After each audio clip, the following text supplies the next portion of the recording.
Carefully packed boxes of clothes, toys and books. Did you want to put a coat in as well or not? The volunteer group Tassie Mums is providing the essentials to a growing number of children in need. It's not slowing down, and I worry about this winter and meeting that need. And people are saying, well, at what point do you say no? I'm like, well, we don't say no to children.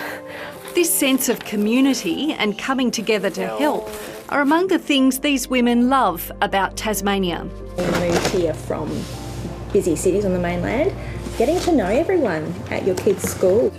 So much room for our children as well to play and just be kids. Community spirit's so strong. There are struggles too.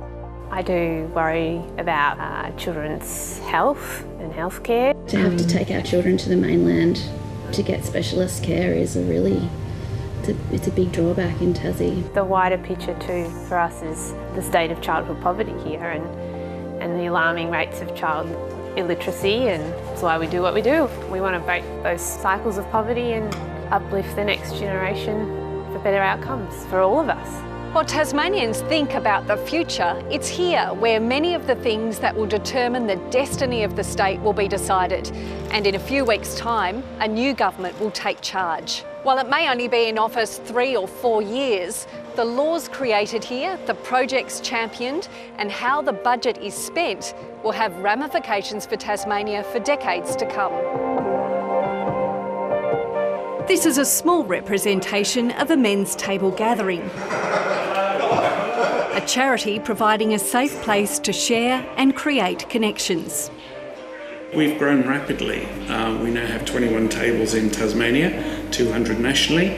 What we do is preventative, and it has a ripple effect right through, not just from men, but into families. It's one part speaking and being vulnerable and feeling safe, and it's 10 parts listening. But you realise that you're not in the boat on your own. There's a lot of people in this boat that are struggling.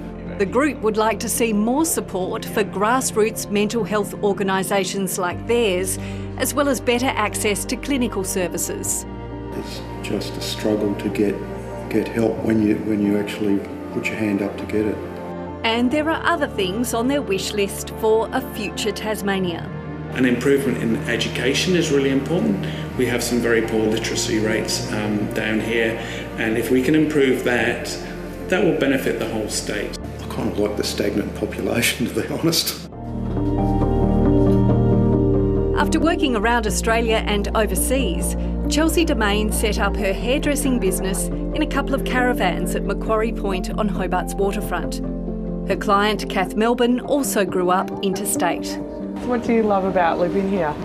We were saying the other day, Tasmania's home. You can walk on a beach in the morning with nobody else on it. You can be near some of the most gorgeous natural environments in the world. I also love how diverse it's starting to become and starting to be celebrated. Hairstylist Luna Telatea has spent years travelling and sees a future in Tasmania. I love Tasmania. I love Hobart.